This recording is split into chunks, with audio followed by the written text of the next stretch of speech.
আমার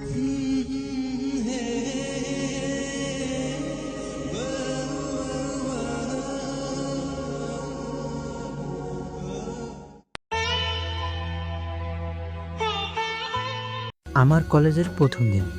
কলেজে গিয়ে দেখি কেউ আমার পরিচিত না, সবাই আমার অপরিচিত। কাকে কি বলবো কিছু ভেবে পাচ্ছি না। কিন্তু হঠাৎ করে একটি মেয়ে আমার সামনে দিয়ে তার অন্য অল্প একটু স্পর্শ করে আমার মুখে লেগে চলে গেল। তখন আমি বলি, এই যে মেয়ে, একটু দেখে চলতে পারেন না?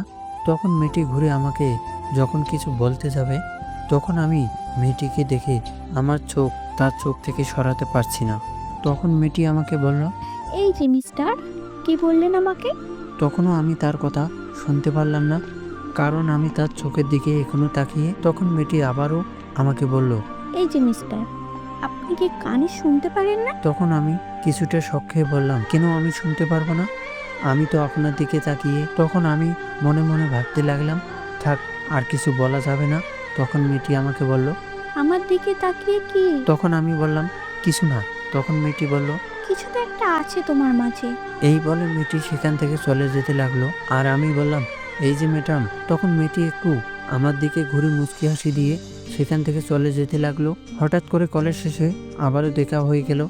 আমি তখন কিছু বললাম না, সে নিজেই আমাকে বলল। এই যে মিস্টার, আপনার নামটা কি? তখন আমি বললাম, আমার নাম মিঠু। তোমার নাম কি? সে বলল, আমি পড়ি। তখন আমি মেয়েটিকে বললাম, আচ্ছা, আমরা কি বন্ধু হতে পারি? সে বলল, অবশ্যই। পরীর সঙ্গে আমার একটা ভালো বন্ধুত্ব হলো।